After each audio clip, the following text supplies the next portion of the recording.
The detention cell aboard the Zephyrian cruiser Sovereign Dawn was exactly what Marcus expected from an alien prison.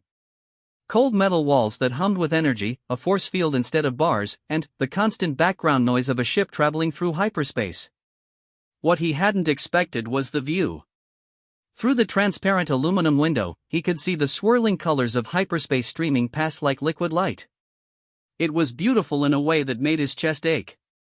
Humans had only recently developed hyperspace technology, stolen from a crashed Zephyrian scout ship 3 years ago. Now here he was, probably the first human to see hyperspace from inside an alien vessel, and he was going to die for it. The irony wasn't lost on him. Marcus Chen had been a salvage operator working the asteroid belt between Mars and Jupiter when the Sovereign Dawn had appeared out of nowhere.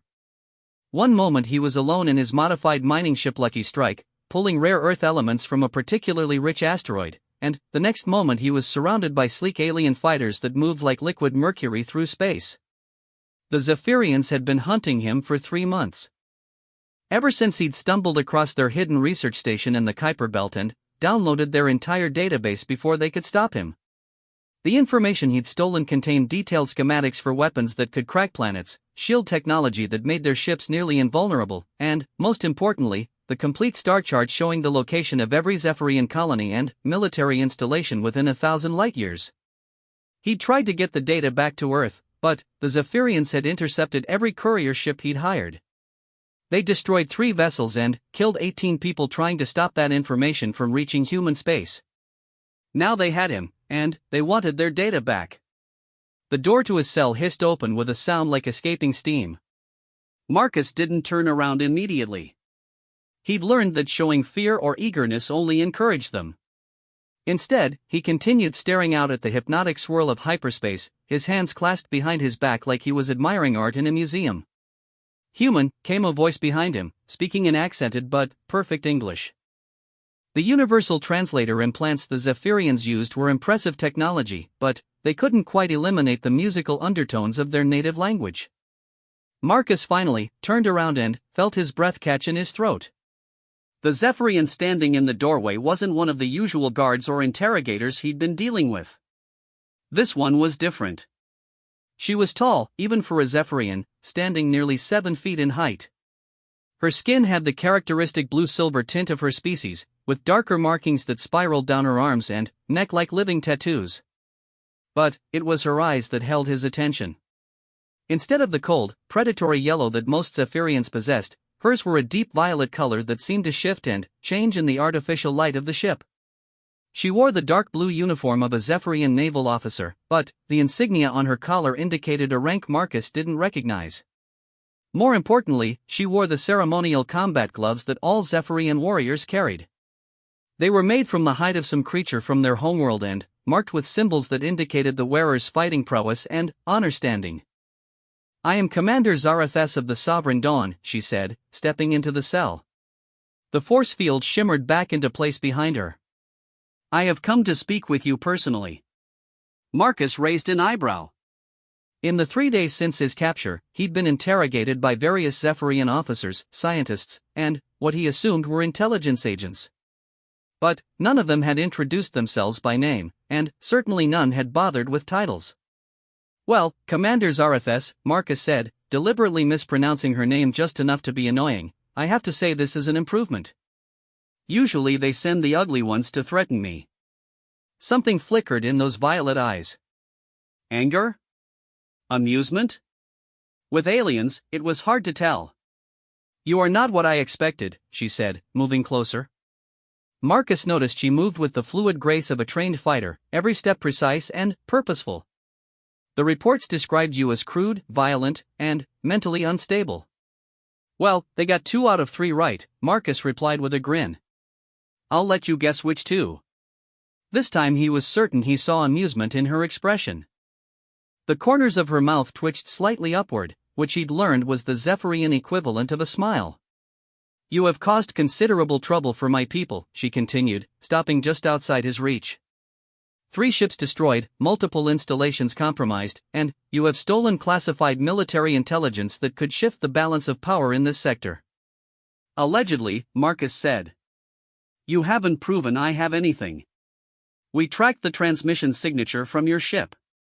We know you downloaded the contents of Research Station Omega-7 before you destroyed it. I didn't destroy anything, Marcus protested. Your own people blew it up trying to stop me from leaving. I was just trying to get out of there alive. After you had already stolen our data.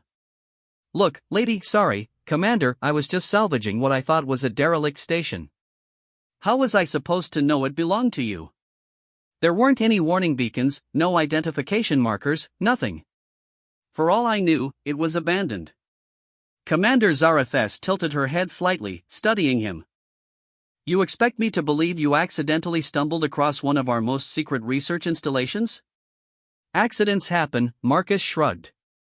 Besides, if it was so secret, maybe you shouldn't have built it right next to a major shipping lane.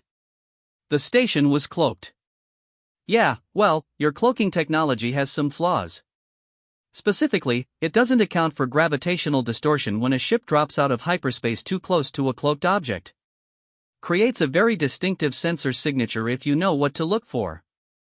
The commander's eyes narrowed. How could you possibly know that? Marcus grinned wider. Trade secret. The truth was, Marcus had learned about the flaw in Zephyrian cloaking technology from another piece of stolen alien tech he'd acquired years ago. A data core from a derelict ship that had belonged to the Hegemony, the Zephyrians' primary enemy in this part of the galaxy.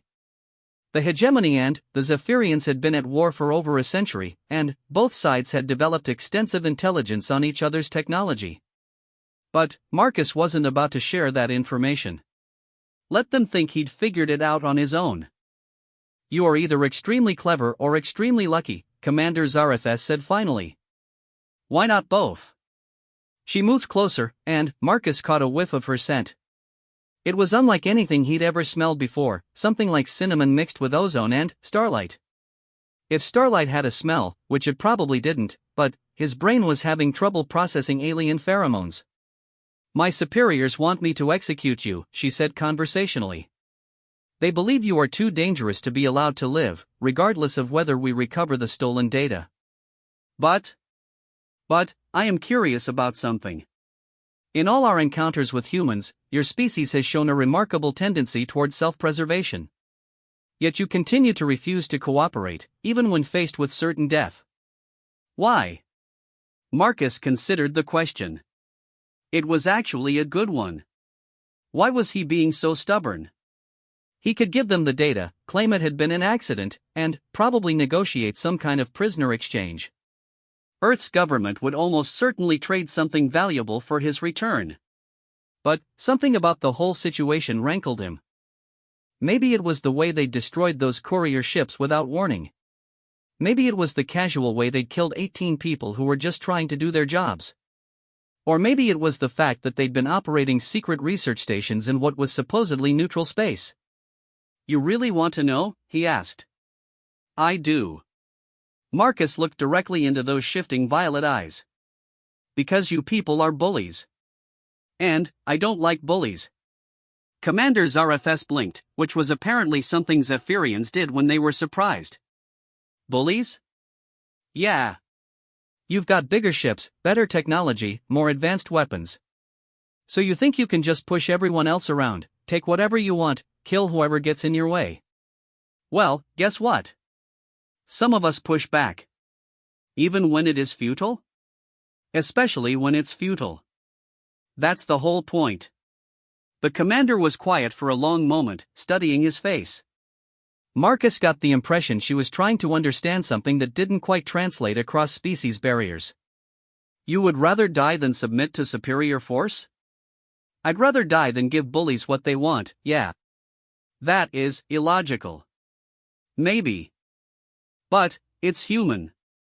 Another long pause. Then, Commander Zarathes did something unexpected.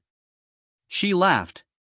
It was a musical sound, like wind chimes in a gentle breeze, and it transformed her entire face. What's so funny? Marcus asked. You, she said, still smiling. You are facing execution by a technologically superior species that could glass your entire homeworld without significant effort, and you are calling us bullies. If the boot fits. We call it a Kethera in our language. It translates roughly to footwear for walking. Smart ass. I am learning much about human nature from you, Marcus Chen. The fact that she knew his full name shouldn't have been surprising, but it still caught him off guard. What exactly are you learning? That perhaps we have underestimated your species.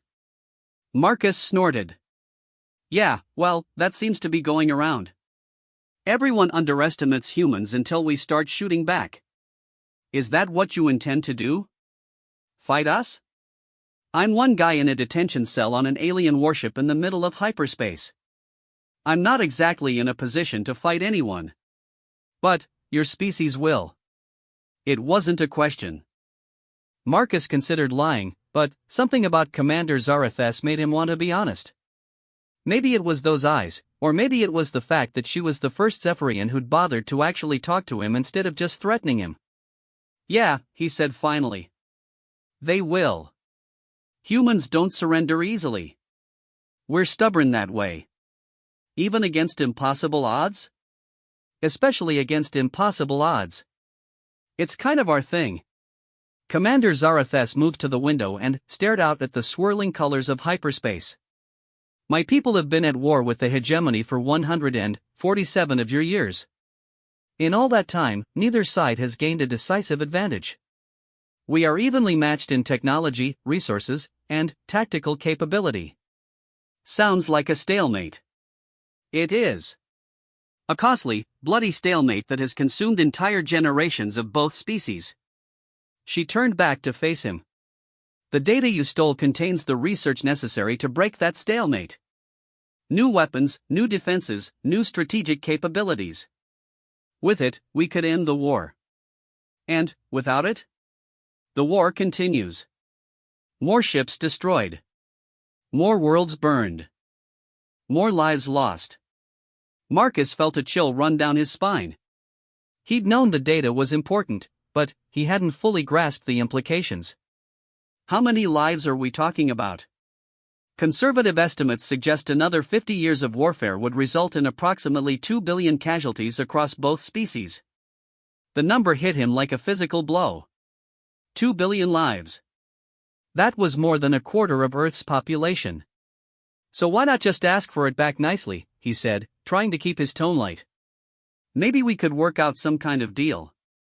Because my superiors do not believe humans can be trusted with such information. They view your species as primitive, aggressive, and unpredictable. They're not wrong about the aggressive part. No, she agreed. But they may be wrong about the primitive part. Marcus raised an eyebrow. Come again? Commander Zarathes returned to stand directly in front of him. Your ship, the Lucky Strike. Our engineers have been analyzing it. The modifications you made to the hyperspace drive alone represent innovations that our scientists did not think were possible. I just tweaked a few systems. You increased hyperspace efficiency by 27% while reducing power consumption by 15%. Our best engineers have been trying to achieve similar improvements for decades. Marcus shrugged. Sometimes it helps to look at a problem with fresh eyes. Indeed. And the weapon systems you installed. What about them? They utilize a completely novel approach to particle acceleration. The power output is nearly double what should be possible from a ship that size. I had to compensate for being outgunned all the time. You created a technological advancement that our military researchers would classify as revolutionary, and you describe it as compensation. Marcus was starting to feel uncomfortable with the direction the conversation was taking. Look, I'm just a guy who likes to tinker with things. It's not like I invented hyperspace travel or anything. No, Commander Zarathes said quietly.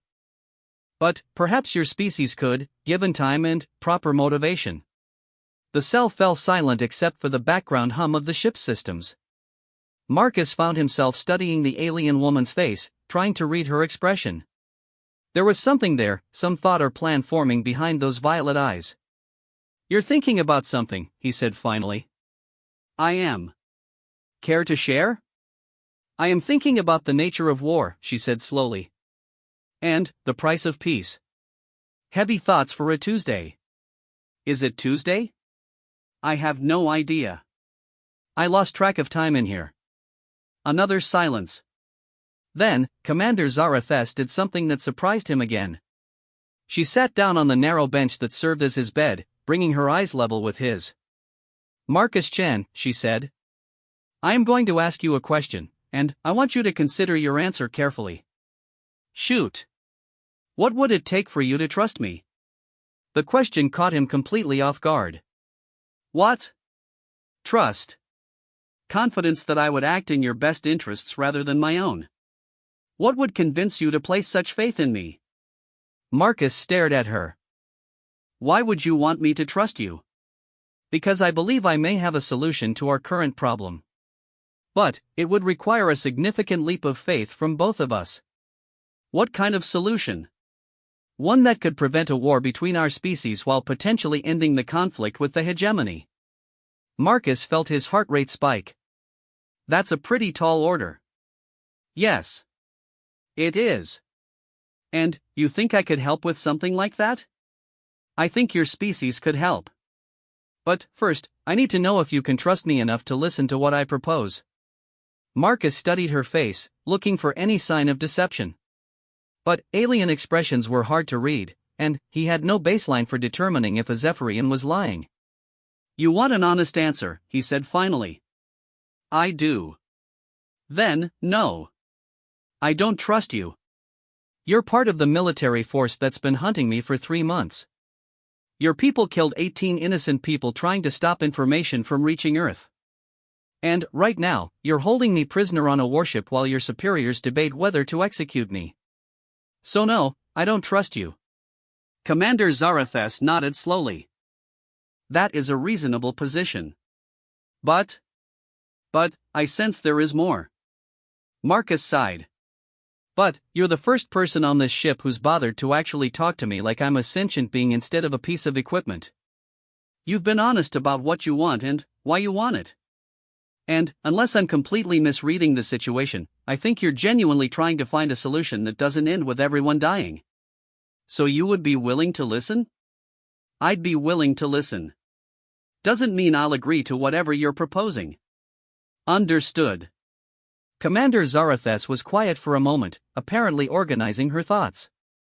When she spoke again, her voice had taken on a formal tone that made Marcus think she was about to say something important. What I am about to propose is treason according to the laws of my people, she began. If discovered, I would be executed, and my family would be stripped of honor and exiled from Zephyrian space. Okay, now you have my attention. The data you stole from Research Station Omega-7. What do you intend to do with it? Marcus had been dreading this question. The honest answer was that he didn't know. The data was stored in a heavily encrypted format on a quantum storage device implanted behind his left ear. It would take Earth's best cryptographers months to decode it, assuming they could figure out how to access it at all. I haven't decided, he said. But, you do intend to deliver it to your government. That was the plan, yeah. Even knowing that it could lead to a war between our species? Marcus felt a flash of anger. Your people started this war the moment they decided to hunt me down and kill anyone who tried to help me. I was just trying to salvage some equipment to pay for fuel and supplies. You turned it into an interstellar incident. You are correct, Commander Zarathes said quietly. And, I apologize for the actions of my people. That brought Marcus up short. You what? I apologize. The destruction of those courier ships was unnecessary and dishonorable. The deaths of those civilians weighs heavily on my conscience. Your conscience? Yes. I was the one who ordered the attacks. Marcus stared at her.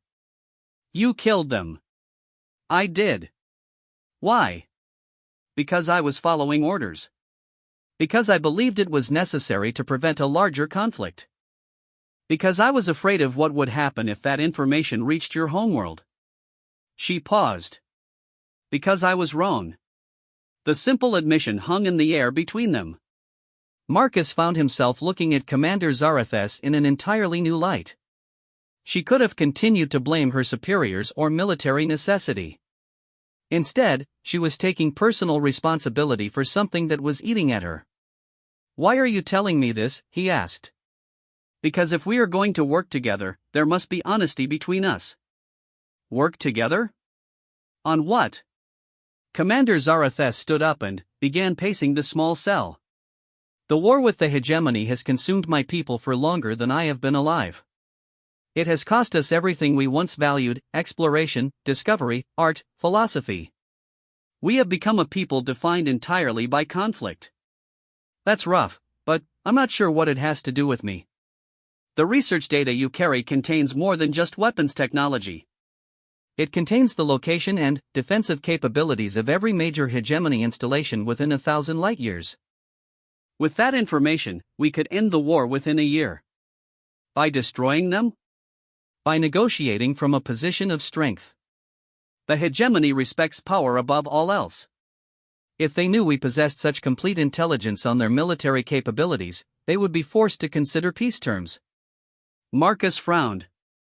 "And you think your government would go for that?" "No," she said flatly. "They would use the information to launch a massive offensive aimed at completely destroying the hegemony. It would be genocide on an interstellar scale." "So what's your plan?"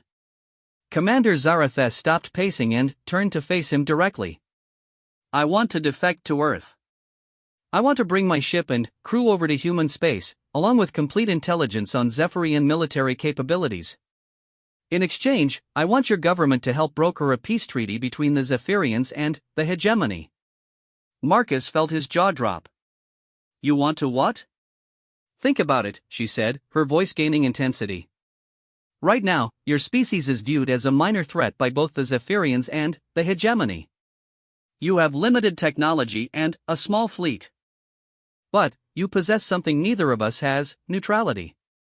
You could serve as mediators in peace negotiations." "That's assuming anyone would trust us to be neutral." "Your species has a reputation for being pragmatic. Both sides would respect that." "And you'd be willing to betray your own people for this?" Commander Zarathes was quiet for a long moment. "I would be willing to betray my government to save my people. There is a difference."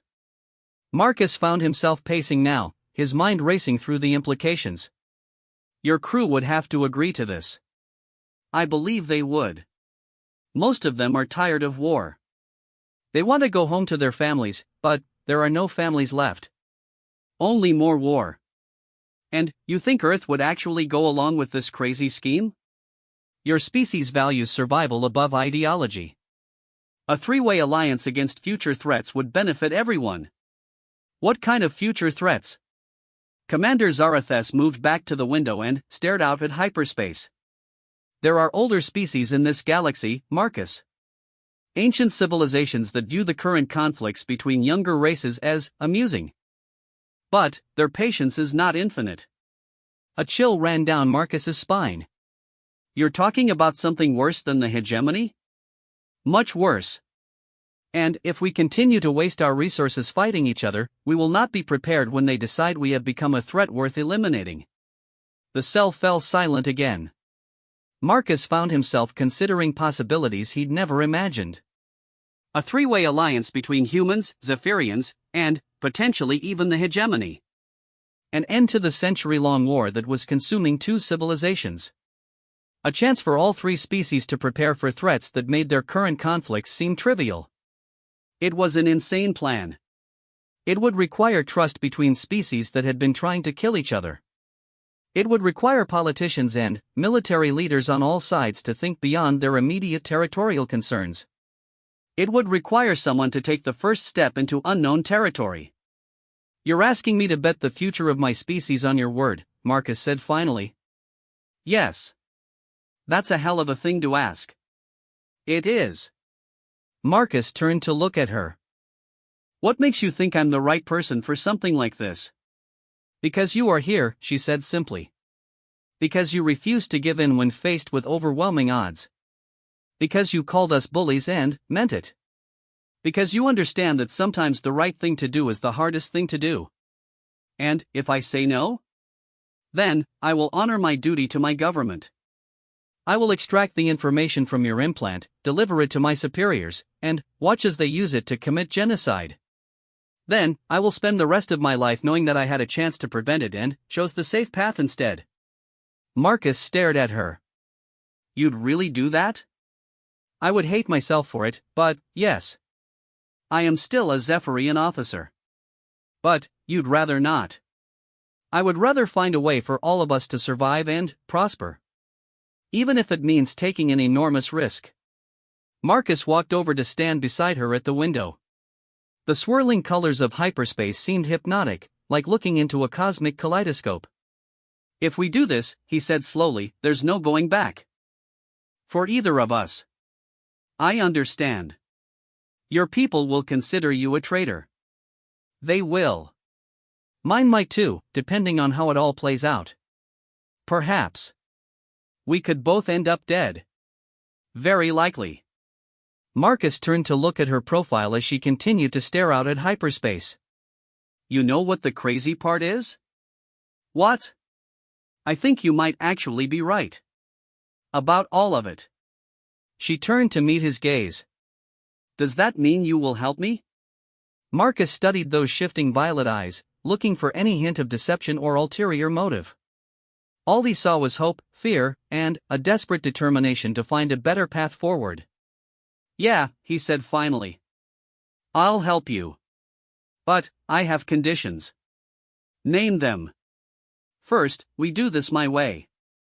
You might outrank me in your military, but this is going to require skills your training never covered. We're going to have to improvise, adapt, and probably break every rule of interstellar diplomacy that exists. Agreed. Second, no more secrets between us. If this is going to work, we need complete honesty. About everything. Agreed. Third, we find a way to minimize casualties. I don't care how good your plan is, if it gets a lot of people killed, I'm out. Understood. Marcus extended his hand. Then, I guess we're partners. Commander Zarathes stared at his outstretched hand for a moment, then slowly reached up and began removing her ceremonial combat gloves. Marcus watched in fascination as she peeled away the ornate leather, revealing hands that were long-fingered and graceful, with the same blue-silver skin as the rest of her body. In Zephyrian culture, she said as she set the gloves aside, removing one's combat gloves in the presence of another is a sign of complete trust. It means you are willing to be vulnerable in their presence. She reached out and took his hand in both of hers. Her skin was warm and surprisingly soft, with a slight electric tingle that might have been some kind of bioelectric field. I, Zarathes of the 17th House, swear by the light of my homeworld's twin suns that I will honor this alliance until death or victory. Marcus felt the weight of the moment settling over him like a mantle. I, Marcus Chen of Earth, accept your oath and swear to uphold our partnership no matter what happens. They stood there for a moment, hands clasped, two beings from different worlds committing to a plan that could either save their species or destroy them all. Then, Marcus grinned. So, partner, what's our first move? Commander Zarathes smiled back, and, for the first time since his capture, Marcus felt something he hadn't expected to feel again. Hope. The first step in their plan was deceptively simple. They had to convince the crew of the Sovereign Dawn to commit treason. Marcus sat in what Zarathes called a strategy chamber, though it looked more like a fancy conference room to him. The walls were covered with holographic displays showing star charts, ship schematics, and what appeared to be personnel files. Around the oval table sat 12 Zephyrian officers, all staring at him with expressions ranging from curiosity to outright hostility. This is insane, said Commander Veltar, the ship's tactical officer. His yellow eyes seemed to glow with anger as he glared at Marcus. You want us to betray everything we've sworn to protect based on the word of a human criminal? I want you to consider the possibility that there might be a better way forward than endless war, Zarathes replied calmly. She changed out of her formal uniform into something that looked more practical, though Marcus noticed she still carried a sidearm. Commander Chen has presented us with an opportunity to end the conflict with the hegemony while avoiding a war with humanity. Commander Chen? The ship's science officer, a female Zephyrian named Cassera, tilted her head curiously. When did the human receive a commission in our fleet? It's an honorary title, Marcus said quickly. Your actual commander thought it would help with the whole convincing you to commit treason thing. You are not helping, Zarathus muttered. Sorry. I'm new to interstellar diplomacy. The room erupted in what Marcus assumed was the Zephyrian equivalent of arguing. Multiple conversations broke out in their musical language, with gestures that seemed both graceful and aggressive. Zarathus let it continue for a few minutes before raising her hand for silence. I understand your concerns, she said once the room had quieted. What I am proposing goes against everything we have been taught about duty and honor. But, consider this, how many of you have family left on the homeworld? The question brought immediate silence. Marcus watched as the assembled officers exchanged glances, and he saw pain flicker across several faces. The war has taken all of our children, continued Veltar quietly. My son died in the assault on Kepler Station. My daughter was lost when the hegemony destroyed the medical frigate Healing Light. What honor is there in a war that devours the next generation? The honor is in preventing the hegemony from conquering our worlds, snapped the ship's security chief, a scarred veteran named Theclon. Would you have us surrender to those who would enslave our people? I would have us find a third option, Zarathus said. The human governments have no stake in our conflict. They could serve as neutral mediators in peace negotiations. Assuming they can be trusted, Kessera said, looking directly at Marcus. What assurance do we have that humanity would not simply take advantage of our weakened position?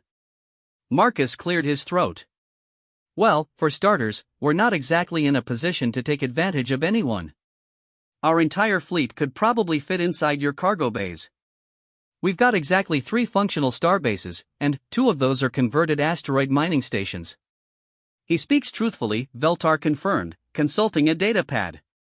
Human military capabilities are minimal compared to either our forces or the hegemonies.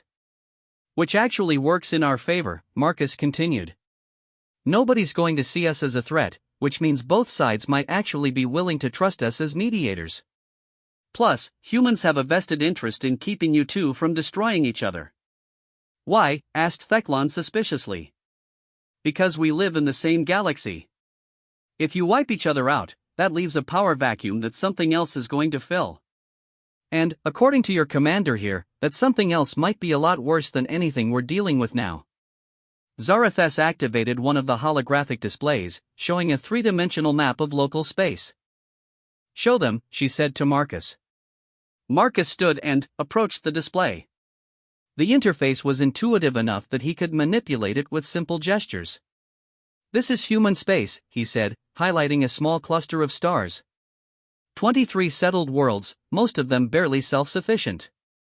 This is Zephyrian territory, he continued, highlighting a much larger region. And this is hegemony space.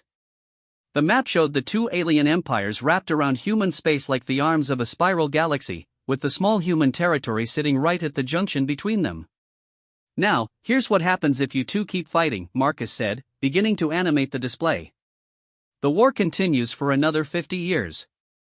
Both empires exhaust their resources. Populations decline, infrastructure crumbles, military capability degrades. Meanwhile, these guys, he highlighted several regions beyond the current borders, start looking at all that empty space and thinking about expansion.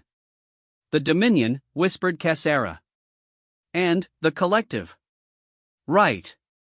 2 civilizations that are older, more advanced, and have been waiting for the current powers to weaken themselves enough to be conquered. If you and the hegemony destroy each other, they move in and take everything.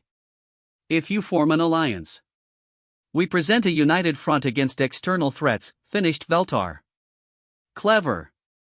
It's more than clever, Zarathus said. It's necessary. I have seen classified intelligence reports about Dominion fleet movements. They are already positioning assets near our outer colonies. The room fell silent as the officers absorbed this information. Marcus could see them processing the implications, weighing their loyalty to their government against the survival of their civilization. There is another consideration, Kessera said slowly. The research data that Commander Chen carries. If we deliver it to our superiors as ordered, they will use it to launch a genocidal campaign against the hegemony. Would that not end the war? Asked Theclon. It would end the hegemony, Zarathus replied. But genocide leaves scars that last for generations. We would become a people defined by mass murder. Is that the legacy we want for our children? What children? Veltar said bitterly. The war has already taken them all. Not all, said a quiet voice from the back of the room. A young officer Marcus hadn't noticed before stepped forward. She looked barely old enough to be out of whatever passed for a military academy among the Zephyrians. Sub-Lieutenant Naravel, Zarathes acknowledged. You have something to add? My clutch sister recently gave birth to twins, the young officer said. They are the first children born in our family in over 20 standard years. When I look at them, I wonder what kind of galaxy we are leaving for them to inherit. A galaxy where their people survive, Theklan said firmly. Survive to become what? Niravel challenged. Conquerors? Genocidal killers? Is that survival worth having? The argument that followed was conducted entirely in the Zephyrian language, but Marcus could follow the emotional undertones. Fear, anger, hope, and desperation all mixed together as the officers debated the future of their civilization. Finally, Zarathes called for order. We need a decision, she said. I cannot implement this plan without the support of my senior staff. Those who wish to remain loyal to our current government will be given the opportunity to leave the ship before we cross into human space. And those who support your plan, asked Veltar, will help us change the course of galactic history. Another long silence. Then, Veltar stood up. I have served the Zephyrian Empire for 37 standard years. I have watched it transform from a civilization of explorers and scientists into a war machine that consumes everything in its path. If there is a chance to reclaim what we once were, I will take it. He looked directly at Marcus. I pledge my support to this alliance. One by one, the other officers stood and voiced their agreement. Even Theklan, after a long internal struggle, finally nodded his consent. So be it, Zarathes said formally. We are no longer servants of the Zephyrian Empire. We are, what shall we call ourselves? How about the Independent Alliance? Marcus suggested. Has a nice ring to it. The Independent Alliance, Zarathes repeated. I like it. The next several hours were spent working out the practical details of their defection. The Sovereign Dawn would need to alter its course to avoid Zephyrian patrol routes while heading toward human space. They would need to prepare a message for Earth's government explaining their intentions. And they would need to deal with the crew members who chose not to participate in the plan. It turned out that decision was easier than expected. Out of the ship's complement of 800 personnel, only 37 chose to remain loyal to the Empire. Zarathes arranged for them to be transferred to life pods with enough supplies to reach a nearby Zephyrian outpost. I am surprised so many chose to join us, she confided to Marcus as they watched the last lifeboat disappear into the void. Are you? From what I've seen, your people are exhausted. They want the war to end, they just don't see any way to make it happen. And you believe we can? Marcus shrugged. I believe we can try. Sometimes that's enough. They were 3 days into their journey toward human space when the Sovereign Dawn's long-range sensors detected pursuit. 2 Zephyrian heavy cruisers had been dispatched to intercept them, along with a squadron of fast attack ships. How did they find us so quickly? Marcus asked as he studied the tactical display in the ship's command center. The crew members we released, Veltar said grimly. They must have reported our course to Fleet Command. Can we outrun them? Not in a straight chase. The pursuit ships are faster and have longer range. Marcus looked around at the assembled officers. Options? We could surrender, suggested Niravel. Claim we were following the human under duress. They would execute the senior staff and mind-wipe the rest of the crew, Zarathes said flatly. Not an option. We fight, asked Theklan. Against ships from our own fleet? I will not order Zephyrians to kill other Zephyrians. Then, what? Marcus asked. Zarathes was studying the star charts when her expression suddenly changed. There is a possibility. It is extremely dangerous. I'm listening. The Maelstrom Nebula. It lies directly between our current position and human space. Marcus pulled up the information on the nebula and immediately saw why she called it dangerous. The region was filled with unstable plasma fields, gravitational anomalies, and sensor-distorting radiation. "This is a death trap," he said. "Yes. Which is why no one would expect us to attempt passage through it." "Because it's suicide." "Perhaps. But the nebula has another property. The radiation interferes with hyperspace travel, but it is possible to traverse it using conventional propulsion." Marcus stared at the display. "You want to fly through this thing at sublight speed?" "The pursuit ships would have to follow us in to continue the chase." "In the nebula, their technological advantages would be negated." "It would come down to piloting skill and luck." "And if we don't make it through?" "Then, we die trying to create a better future instead of living to watch the galaxy burn." Marcus found himself grinning despite the desperate situation. "When you put it like that, how can I say no?" The entry into the Maelstrom Nebula was like diving into a living storm. The Sovereign Dawn shuddered and rolled as it encountered the first plasma fields, while the viewports blazed with colors that had no names. Lightning arced between clouds of ionized gas, and gravity wells twisted spacetime into knots that made navigation nearly impossible. "Sensors are useless," reported Cassera from her science station. "The radiation is interfering with everything." "Then, we navigate by sight," Zarathes replied calmly. "Veltar, take us deeper into the nebula." "Use manual piloting only." "The pursuit ships are following us in," Theclon announced. "They've split into two groups, trying to flank us."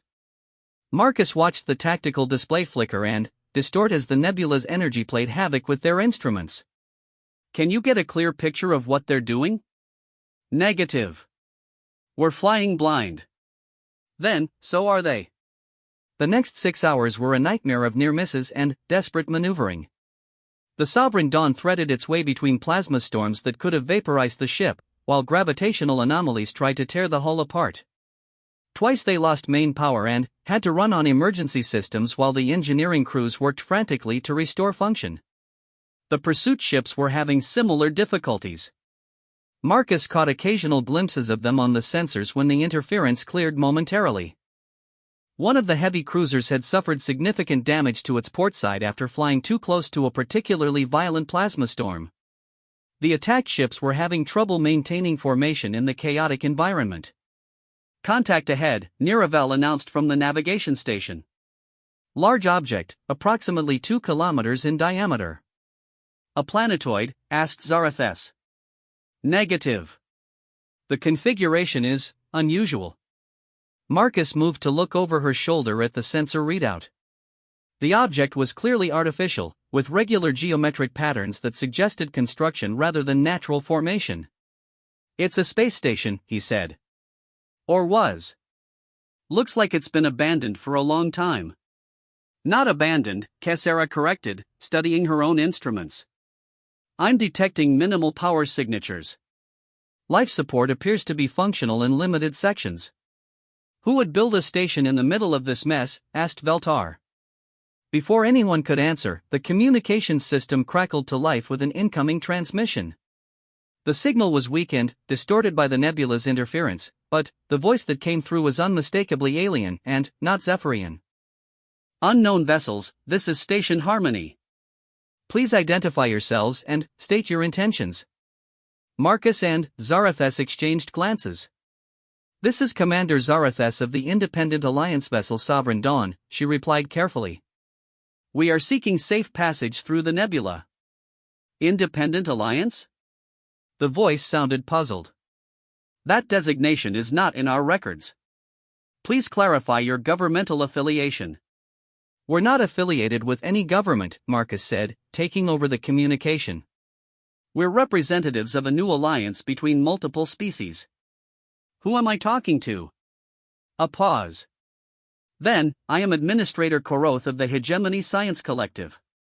"Station Harmony is a neutral research facility operating under the Galactic Accords of 2387. The bridge of the Sovereign Dawn fell silent. Everyone turned to stare at Marcus, who suddenly realized he was about to conduct first-contact diplomacy with representatives of the Zephyrians' oldest enemy. "This is unexpected," Zarathus murmured. "Yeah, tell me about it." Marcus keyed the communicator again. "Administrator Koroth, we're currently being pursued by Zephyrian military forces. Would it be possible to request temporary sanctuary while we discuss a matter of mutual interest?" Another pause, longer this time. "You are being pursued by Zephyrians, yet you travel in a Zephyrian vessel? It's complicated." "I see. Very well, you are granted temporary sanctuary under Article 15 of the Accords. Please dock at Bay 7. And, be aware that any hostile actions within the station's perimeter will result in immediate expulsion into the nebula." "Understood." Sovereign Dawn out. Marcus turned to face the assembled officers. "Well, this should be interesting." Station Harmony was unlike anything Marcus had ever seen. The interior spaces were vast and filled with equipment that seemed to bend the laws of physics. Gravity generators created localized fields that allowed beings to walk on walls and ceilings, while holographic displays showed data in three-dimensional formats that hurt to look at directly. The hegemony representatives were equally impressive. Administrator Koroth stood nearly 8 feet tall, with skin that shifted between silver and gold depending on the lighting. His species, which he identified as the Kithera, communicated through a combination of spoken words and color changes in their skin. "This is most unusual," he said as he led Marcus and Zarathus through the station's corridors. "In over 60 years of operation, Station Harmony has never hosted representatives of warring species simultaneously." "We're not exactly at war," Marcus explained. "More like exploring alternatives to war." "Intriguing. And you represent this independent alliance?" "That's right. It's a new organization dedicated to finding peaceful solutions to interstellar conflicts." They entered what appeared to be a conference room, though the furniture was designed for beings of vastly different sizes and physiologies. Administrator Koroth gestured for them to take seats while he consulted a data pad. "I have been in communication with my superiors during your approach," he said. "The Hegemony Council is very interested in learning more about this alliance of yours." "What would they like to know?" asked Zarathus. "Everything. Your membership, your goals, your military capabilities, your territorial claims." Marcus held up a hand. "Before we get into all that, maybe you could tell us about this station. What exactly do you research out here?" Administrator Korotha's skin shifted to a pattern of blue and green that Marcus interpreted as amusement. "We study peace, Commander Chen." "Come again?" Station Harmony is dedicated to researching methods of conflict resolution between spacefaring civilizations. We are one of 12 such facilities established throughout the galaxy by the Galactic Accords. Marcus stared at him. "You're telling me there's an entire organization dedicated to ending wars?" "Not ending them, precisely. Understanding them. Learning why conflicts arise, how they escalate, and what conditions are necessary for their resolution." "And you've been doing this for 60 years? "Indeed. We have studied over 400 separate conflicts, ranging from minor border disputes to species-ending wars." Zarathus leaned forward. "What have you learned?" "That most wars continue not because they cannot be ended, but because the participants do not believe peace is possible." Administrator Koroth activated a holographic display showing various statistical analyses. In 73% of cases, conflicts persist due to mutual mistrust rather than irreconcilable differences. Marcus felt a chill of recognition. "You're describing the war between the Zephyrians and the Hegemony." "Among others, yes." "Your species' conflict has been particularly resistant to resolution due to its duration and the level of cultural integration it has achieved." "Cultural integration?" "Both civilizations have organized their entire social structures around the existence of the war. Your economies, your political systems, your cultural values, all have been shaped by the conflict." Ending the war would require both species to fundamentally reimagine themselves. The implications hit Marcus like a physical blow. "You're saying they can't make peace because they've forgotten how to exist without war?" "Precisely. Which is why the emergence of a neutral third party is so significant. How so? Administrator Karotha's skin shifted to what Marcus was learning to recognize as excitement. A mediating species with no investment in the conflict could provide the framework necessary for both sides to step away from war without losing face. It would allow them to redefine their identities around something other than mutual destruction. Marcus looked at Zarathes, who was staring at the holographic data with an expression of wonder and horror. "This is why the alliance could work," she said quietly. "Not just as mediators, but as an example of what both our species could become. If we can survive long enough to make it happen," Marcus pointed out. "About that," Administrator Koroth interjected. "You mentioned being pursued by Zephyrian forces. What is your current situation?" 2 heavy cruisers and a squadron of attack ships followed us into the nebula," Zarathes replied. "They're probably searching for us right now. And, when they find you? They'll try to capture or destroy us for treason against the Empire." Administrator Koroth was quiet for a moment, his skin cycling through several complex patterns. "I believe I may be able to help with that problem." "How?" Station Harmony maintains a permanent communication link with both Zephyrian and Hegemony High Commands. We could arrange a 3-way conference to discuss the possibility of formal peace negotiations. Marcus felt his heart rate spike. "You could set up a meeting between the people who've been trying to kill each other for over a century? We have done so before, though never successfully. The timing has never been optimal." "And, you think it's optimal now?" "I think desperation may have finally reached the point where both sides are willing to consider alternatives to extinction." The next several hours were a whirlwind of preparation and negotiation. Administrator Koroth proved to be remarkably skilled at interstellar diplomacy, managing to convince both the Zephyrian and Hegemony leadership to participate in emergency talks. Meanwhile, Marcus found himself working with the station's technical staff to establish secure communication protocols that would allow the talks to proceed without either side fearing electronic espionage. The breakthrough came when Kessera discovered that the research data Marcus carried included detailed information about the external threats both empires were facing. The Dominion and Collective were indeed positioning forces for an invasion, and the intelligence suggested they were planning to move within the next 5 years. "This changes everything," said High Commander Rethvar, the Zephyrian representative who appeared on the holographic display. "If these projections are accurate, neither of our civilizations can face this threat alone." "Agreed," replied Supreme General Vaxtoth, speaking for the Hegemony. "The question becomes whether we can trust each other enough to form an effective alliance." "That's where we come in," Marcus said, stepping into the view of the holographic pickup. "The Independent Alliance can serve as a neutral guarantor of any agreements you reach. We'll help enforce the terms and provide a buffer against misunderstandings." "And what do you gain from such an arrangement?" asked High Commander Rethvar suspiciously. "Survival," Marcus replied honestly. "If you two wipe each other out, the Dominion and Collective will steamroll right through human space on their way to conquering the rest of the galaxy." "We need you alive and united." The negotiations continued for another 18 hours. Marcus found himself serving as both translator and mediator, helping both sides understand that their real enemy wasn't each other anymore. The turning point came when Supreme General Vaxtoth made a surprising admission: "Our projections suggest that the Hegemony cannot survive another 20 years of warfare. Our population has declined below replacement levels, and our industrial capacity is failing. We must either end this conflict or face extinction as a species." High Commander Rethvar was quiet for a long moment. "Our situation is similar. The war has consumed everything we once valued. We have become efficient killers, but we have forgotten how to live." "Then, perhaps it's time to remember," Zarathes said gently. The final agreement was surprisingly simple.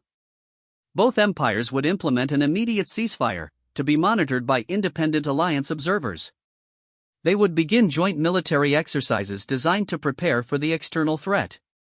And they would work together to establish colonies in neutral space, with populations drawn from both species. "It will not be easy," Administrator Koroth warned as the various representatives signed the accords. "There will be resistance from military hardliners on both sides. There will be incidents and misunderstandings. Some may try to sabotage the peace process. But it's a start, Marcus said. Yes. It is a start.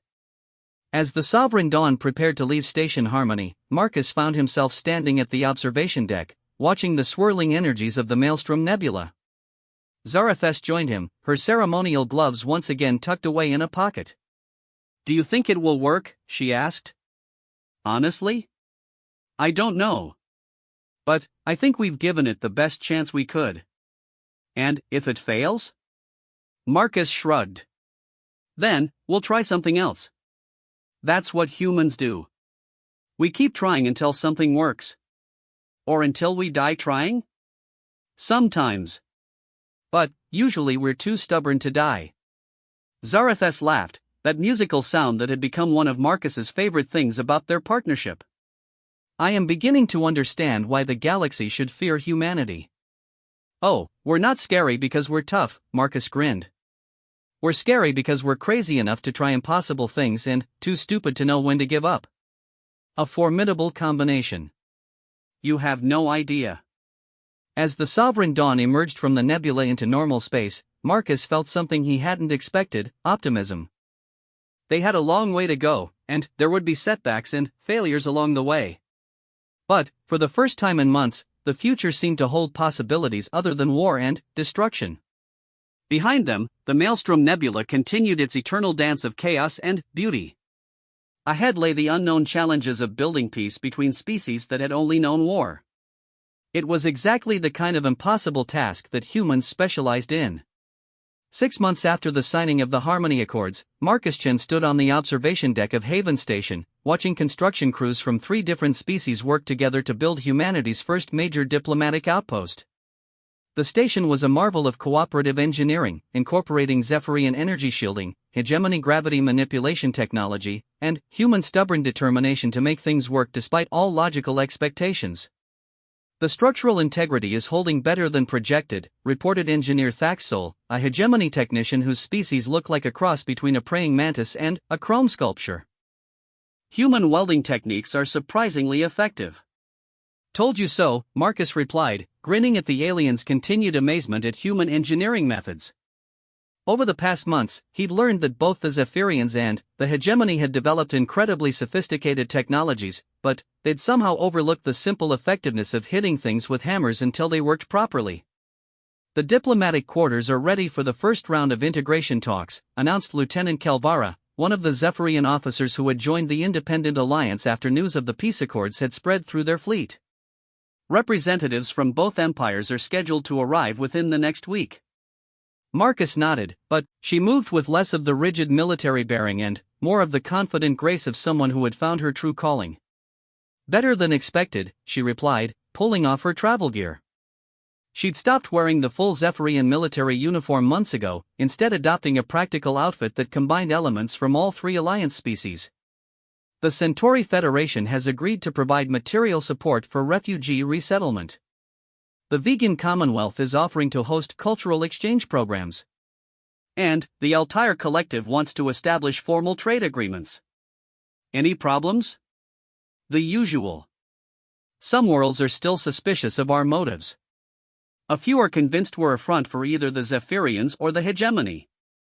And there are always those who profit from conflict and don't want peace to succeed." Marcus nodded grimly. They'd encountered resistance from several sources over the past months. Military contractors who made fortunes selling weapons to both sides. Politicians who built their careers on war rhetoric.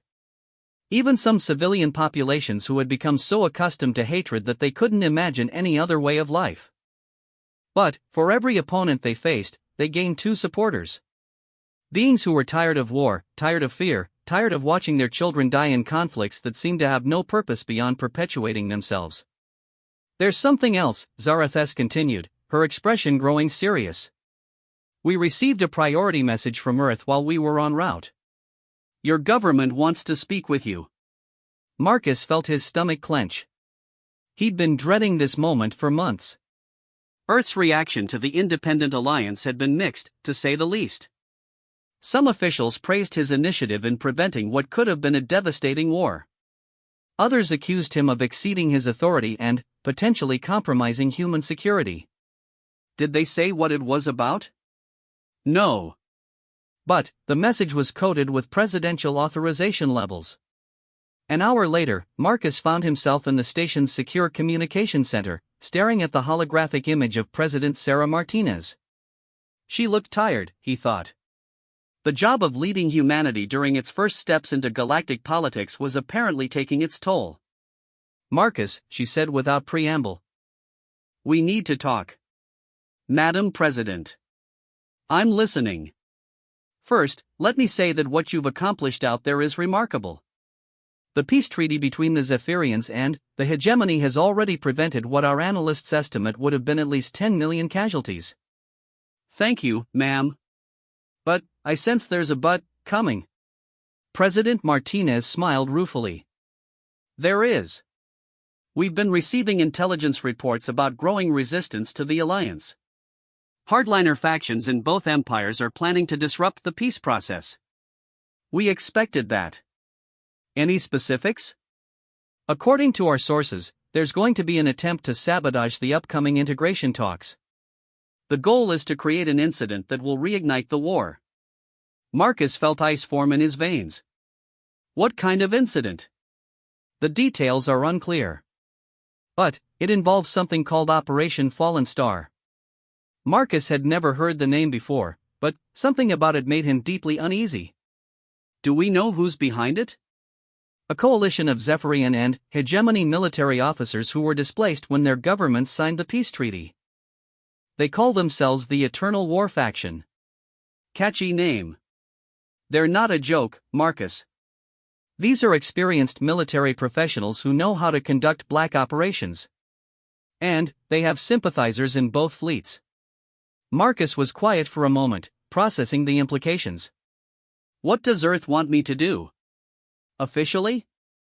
Nothing. This is an internal matter for the Zephyrian and hegemony governments to handle. And unofficially? Unofficially, you have the full support of Earth's intelligence services. Whatever you need to stop these people, we'll provide. After the call ended, Marcus sat alone in the communication center, staring at the starfield visible through the viewport. The peaceful scene was deceiving. Somewhere out there, people were planning to destroy everything they'd built over the past 6 months. He was still sitting there when Zarathes found him an hour later. You look troubled, she observed, settling into the chair beside him. We have a problem. Marcus filled her in on his conversation with President Martinez, watching her expression grow increasingly grim. The Eternal War Faction, she said when he finished. I should have anticipated this. You know about them? I know the type. Military officers who have spent their entire careers fighting each other. Peace means the end of everything that gives their lives meaning. Can you identify who might be involved? Zarathes was quiet for a moment. Perhaps. There are certain officers in both fleets who were notably absent from the celebratory ceremonies after the treaty signing. And there have been reports of unauthorized communications between ships that should have no reason to contact each other. We need more information. Agreed. I suggest we contact Administrator Koroth. Station Harmony has extensive intelligence networks throughout both empires. The call to Station Harmony revealed disturbing news. Administrator Koroth's sources had identified at least 30 high-ranking officers from both sides who were actively working to sabotage the peace process. The concerning part, he explained over the holographic link, is not their numbers, but their positions. These individuals have access to classified intelligence, advanced weapons systems, and loyal subordinates. What's their ultimate goal? Marcus asked. To create an incident so provocative that neither government could ignore it without appearing weak. The most likely scenario involves an attack on a civilian target that will be blamed on the other side. Any idea what the target might be?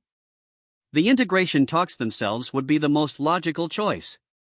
High profile, symbolic, and guaranteed to generate maximum outrage. Marcus felt his blood run cold. The integration talks were scheduled to take place on Haven Station in just 5 days. Representatives from dozens of worlds would be in attendance, along with senior government officials from both empires. "We need to cancel the talks," he said. "That would be exactly what the Eternal War faction wants," Zareth pointed out. "If we allow them to disrupt the peace process through terrorist threats, we validate their strategy. So what do you suggest? We let the talks proceed as scheduled. But we prepare for trouble." The next 4 days were a frantic period of preparation. Marcus coordinated with security forces from all 3 alliance species, while Zareth worked with intelligence operatives to identify potential threats among the arriving delegates. The breakthrough came when Kessera, now serving as the station's chief science officer, detected unusual energy signatures from one of the arriving hegemony vessels. "The ship is carrying weapons that aren't listed in their manifest," she reported. "High-energy plasma charges that could cause significant structural damage to the station." "Can you identify which ship?" "The diplomatic courier Silent Blade. It's commanded by Captain Vorthake, a hegemony officer with a distinguished combat record." Marcus recognized the name from Administrator Korotha's list of suspected Eternal War sympathizers. "What about the Zephyrian ships?" "I'm detecting similar anomalies from the heavy cruiser Righteous Fury." "Commander Kelthane's vessel." Another name from the list. Marcus realized they were dealing with a coordinated attack involving elements from both fleets. "We need to move carefully," Zareth warned. "If we accuse respected officers of treason without proof, we could trigger the very incident we're trying to prevent. Then, we get proof." The operation they planned was risky in the extreme. Marcus would attend a private meeting with the suspected conspirators, wearing a hidden recording device that would hopefully capture evidence of their plans. Meanwhile, Zareth would coordinate with loyal security forces to be ready for immediate action. The meeting was scheduled to take place in a supposedly neutral cargo bay aboard one of the neutral merchant vessels docked at Haven Station. Marcus arrived early, concealing himself among the storage containers to observe the gathering. One by one, they arrived. Captain Vorthake of the Hegemony, a massive creature with 4 arms and skin like polished obsidian. Commander Kelthane of the Zephyrians, a scarred veteran whose yellow eyes burned with fanatic intensity. And a dozen other officers from both sides, united by their opposition to peace. "The preparations are complete," Captain Vorthake announced in his booming voice. "The plasma charges are positioned throughout the station's critical support structures."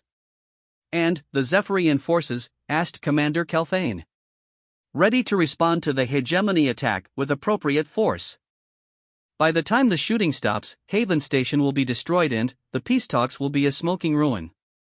The beauty of it," added another conspirator, "is that both governments will assume the other side was responsible. The war will resume within hours." Marcus felt sick listening to the casual way they discussed the deaths of hundreds of innocent beings. These weren't soldiers defending their homelands, they were fanatics willing to commit mass murder to preserve their way of life. He was about to activate his emergency beacon when Commander Kelthane said something that made his blood freeze. "And what of the humans? They will undoubtedly attempt to mediate again." "The humans will not be a problem," Captain Vorthake replied with grim satisfaction. "Commander Chen and the traitor Zareth have been specifically targeted for elimination. Their deaths will send a clear message about the price of interfering in the affairs of superior species."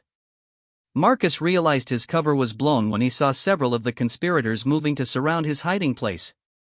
He activated his emergency beacon and prepared for a fight he couldn't possibly win. The cargo bay erupted into chaos as Marcus dove for cover behind a container of agricultural equipment. Energy blasts sizzled past his head, leaving molten scars in the metal bulkheads. "Take him alive if possible," shouted Commander Kelthane. "He may have useful information." Marcus drew his sidearm, a modified human weapon that fired kinetic projectiles instead of energy beams.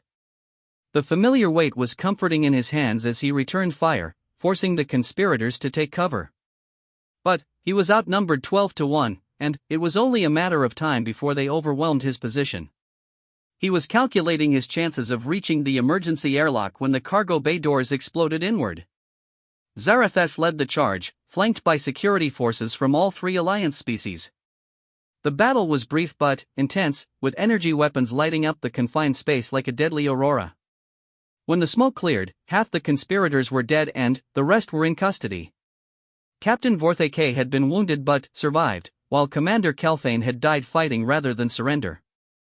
The plasma charges, Marcus gasped as Zarathus helped him to his feet. They've rigged the station to explode.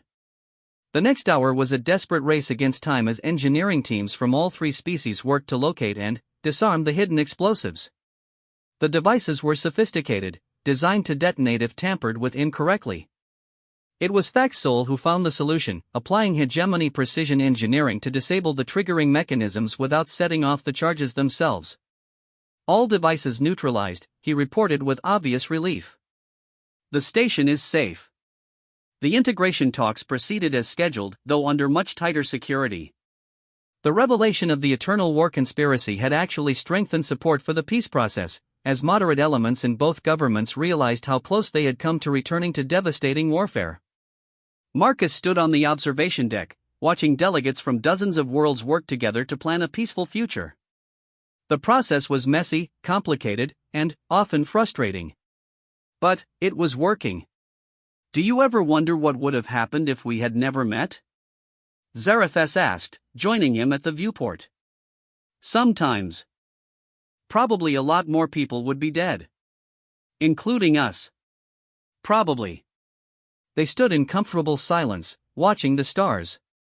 The galaxy was still a dangerous place, full of species that viewed each other with suspicion and fear. But, for the first time in over a century, there was hope that things could be different. What happens now? Zarathus asked. Marcus grinned. Now we get to work. The hard part is just beginning.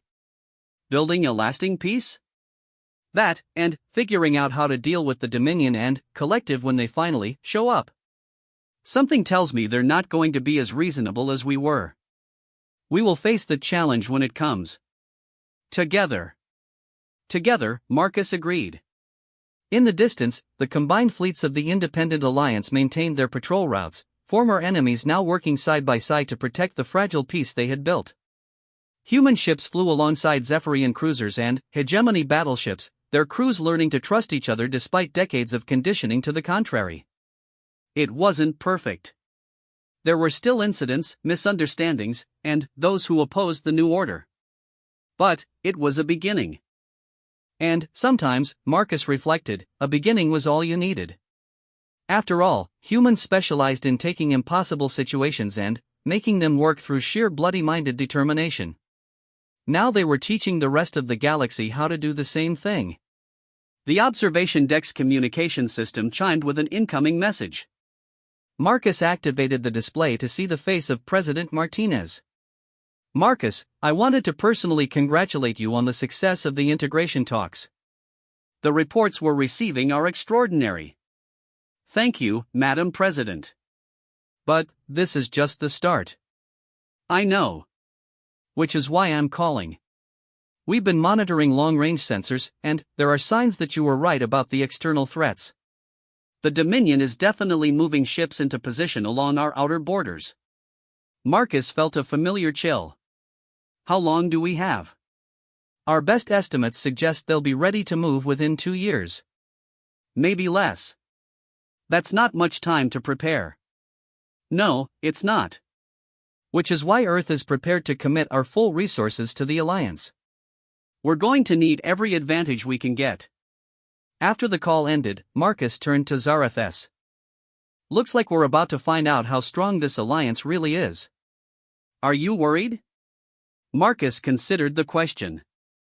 2 years ago, he'd been a salvage operator working alone in the asteroid belt. Now he was helping to coordinate the defense of multiple star systems.